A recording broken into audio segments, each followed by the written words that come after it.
Great. Good morning. I'm Brittany Olson. I'm a dairy grazer down by Dallas, Wisconsin. If you don't know where Dallas is, that's okay. You're not the only one. It's in Texas, right? So, my husband and I milk about 40 cows, and we're going to talk a little bit about mental health and suicide awareness in agriculture today. You cannot farm without a farmer.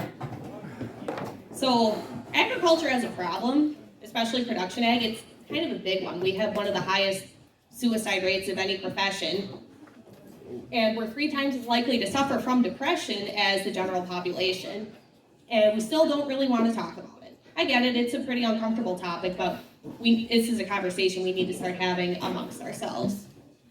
So we're going to talk about it anyway today. We're going to talk about depression, anxiety, and suicide in agriculture, depression and anxiety among kids on farms and their parents, suicides as a percentage of farm fatalities, barriers to seeking mental health care, what can we do about it, and at the end I'll share some resources before we conclude our presentation and open the floor for some questions.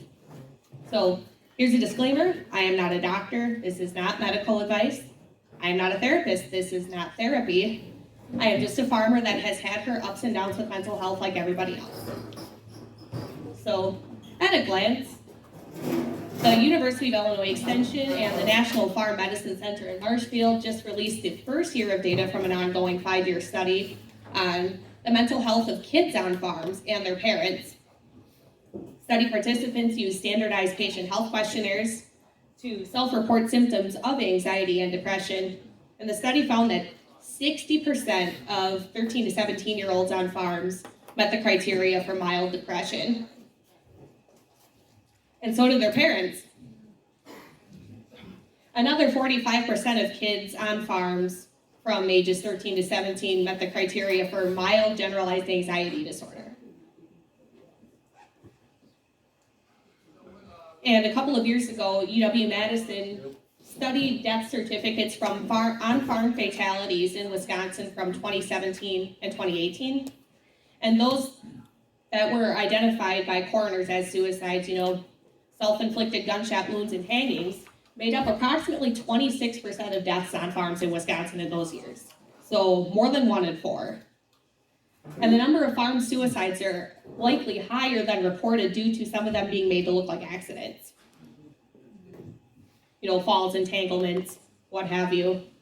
Because if a farmer is in financial trouble, but they have a pretty significant life insurance policy that will take care of all of their family's financial problems in the event of their passing, most insurance policies aren't going to pay out in the event of a suicide, but they will if it looks like an accident.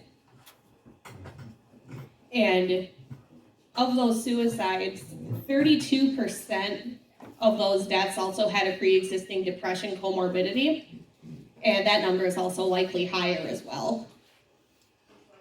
So anxiety and depression, like many other diseases, easily treatable, easily managed, but also like many other diseases, they can be fatal if they're left untreated. So why wouldn't somebody seek mental health care?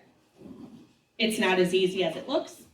Aside from factors outside of human control at the individual level, such as weather, markets, debt, what have you, farmers face additional unique challenges when it comes to accessing mental health care. We're going to touch a little bit on financial barriers. I feel like I don't have to explain to a room full of farmers the financial barriers to accessing any kind of health care. General lack of accessibility and cultural stigma. So financial barriers, we're all pretty familiar with what those are. Most farmers are self-employed. Insurance available to self-employed individuals generally is not that great. High co-pays, high deductibles, and even if you do have affordable insurance, the majority of plans are not going to cover mental health care. So you're going to be looking at paying out of pocket. And yes, it's worth the expense, but you still have to pay for it. And it's generally not cheap. From personal experience, I pay $100 per session with my therapist once a month because that's what I can afford. And then there are general accessibility barriers. Even if you can afford it, there's a large lack of practitioners in rural areas. For people that are in crisis, there are no inpatient beds. especially after the closures of both Sacred Heart in Eau Claire and St. Joseph's Hospital in Chippewa Falls. For existing mental health practitioners, there's a high caseload and wait lists. So even if you want to see a therapist, you're going to have to wait a while. From personal experience here, I spent over a year on a wait list before I could get into the therapist of my choice. Telehealth and virtual therapy is an option. You know, for some people, platforms like BetterHealth and Talkspace work great. I'm not one of them. And those platforms also require internet access, which is a bugaboo for a lot of us in rural America. Location and distance from farm is also an issue. You have to rearrange your schedule, which is especially hard if you're milking cows and trying to make it to therapy, especially if you have to drive a considerable distance. And the hardest one, in my opinion, is that very, very few mental health practitioners are agriculture informed. A pretty cliche response to someone going through anxiety or depression is, well, can't you just take a break? Or can't you go on vacation? Not exactly. We're going to spend more time talking about the culture and stigma around mental wellness, mental health, and suicide in agriculture. So a lot of us, we're self-employed, we're working by ourselves day in and day out. We're pretty take charge kind of people, and that can be our biggest downfall.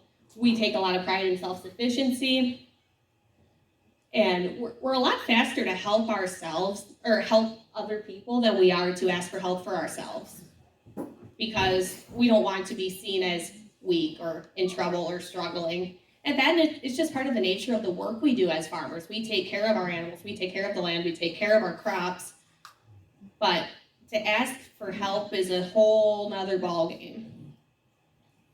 And again, that's part of that culture of helpers and carers.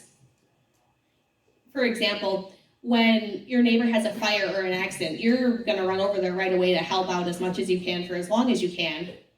But to admit that you yourself have a problem takes another level of courage and vulnerability that is very, very difficult in our culture of rugged individualism. So in my experience, the stigma around mental health and suicide in agriculture is probably the most nuanced and difficult to address because of our cultural norms. But unlike healthcare access, this is an area that we can start to work on immediately with our loved ones and our neighbors and ourselves as well. So how can we turn the tide? Start checking in on your friends and neighbors. And trust your gut with those friends and neighbors too. If something seems off, whether it's in person, on social media, it probably is. Even if they've just been weighing on your mind for an extended period of time, whether that's, whether you want to consider that divine intervention, intuition, vibes, whatever you want to call it, check in on them. They'll be glad you did. You'll be glad you did. We can also start to take better care of ourselves too. This goes back to that farm kid mental health study that the University of Illinois is doing. If we start modeling better mental health for ourselves, those around us will notice as well. And that includes making sure we get enough rest, eating better, moving our bodies outside of doing chores, things like that. And if you are struggling and somebody offers to help, accept it. Don't say, oh, I got this, or no thanks, I don't need any help. Take it.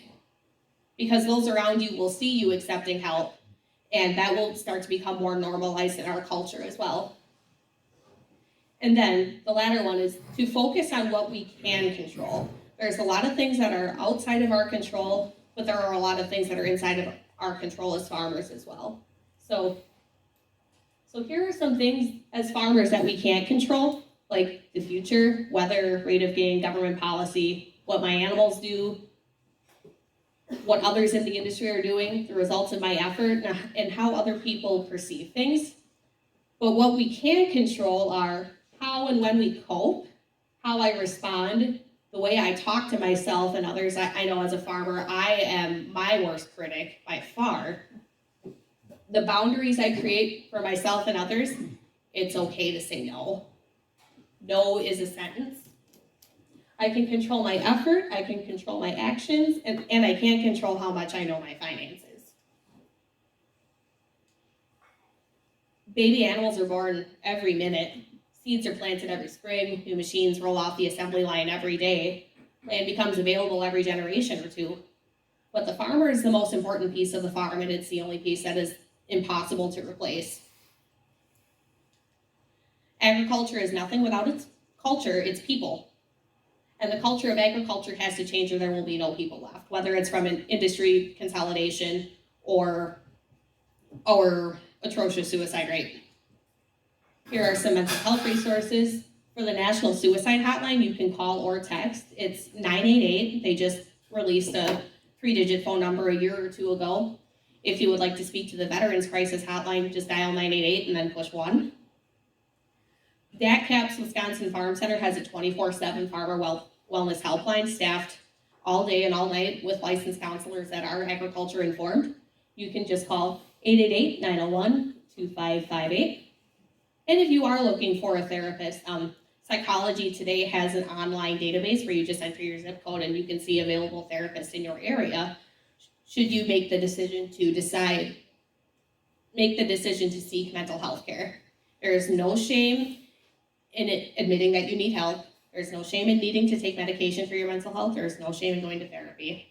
You would go to the doctor for a broken arm or a broken leg. You would call your vet if your cow has trouble calving. Why not offer the same level of care for your mental health as well? And with that, I would like to say thank you for inviting me to present today, and I would like to open the floor for questions.